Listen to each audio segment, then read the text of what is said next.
जी नाज़रीन, लालरोंग शहर में लॉकडाउन जे करे महंगाई त उरूज ते पहुतल रही, पर रमज़ान शरीफ़ जे अचण सां ई हितां जे वापारियुनि दुकानदारनि ज़ख़ीरा अंदोज़ी करे जेको आहे सो मुख़्तलिफ़ शयुनि जेके खाद खुराक जूं शयूं आहिनि, रोज़मर्रा जूं शयूं आहिनि, उन्हनि जे अघनि में वॾे पैमाने ते इज़ाफ़ो करे छॾियो आहे। अचो त इन सॼी सूरत हाल ते हितां जे शहरनि ऐं दुकानदारनि सां ॻाल्हि ॿोल करियूं त हू छा पिया चवनि। हिकिड़ो वेलो खाऊं था, ॿिए वेले खां सोचूं था, ॿिए वेले जी वसियत थिए कोन थी। महांगाई एॾो परेशान करे छॾियो आहे, पती महांगी, खंड महांगी, रोज़े रखण खां परेशान आहिनि।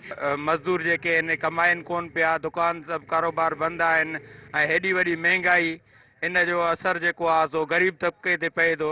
धंधा बंदि आहिनि, उन खां अलावा ग़रीब माण्हू मिसकिन आहे जेको ॾियाड़ी कमाईंदड़ो हुयो, उहो ॾाढो परेशान नज़र थो अचे। असां पाण मुंहिंजो नंढिड़ो धंधो आहे केबिन आहे, जंहिंमें मुंहिंजो गुज़र सफ़र थिए ई नथो। सब्जियुनि जा रेट जेके माना हर को पंहिंजे अघनि ते हलाए थो मुसलसिल, ऐं किरियाननि जो त हर कंहिंजो पंहिंजो माना फंक्शन आहे, जेतिरे रेट ते हलाइनि था हर कंहिंजो माना का बि हुकूमत ई न आहे त अचे उन्हनि खे चेक करे त कहिड़ो कहिड़ो रेट थो हलाए या कहिड़ो कहिड़ो रेट थो हलाए। जी नाज़रीन, अवां हिन लालरोंग जे शहरनि जूं ॻाल्हियूं ॿुधियूं। उन्हनि जो चवणु आहे त महांगाई वारो जेको रेशियो लॉकडाउन में शुरू थियो, रमज़ान जे शुरू थियण खां बाद में उनजो जेको ग्राफ आहे उहो वधियो आहे ऐं महांगाई डबल थी आहे। कैमरामैन रफ़ीकुर रहमान टोटानी सां गॾु मुजीबुर रहमान टोटानी, सिंध टेलीविज़न न्यूज़, लालू राई।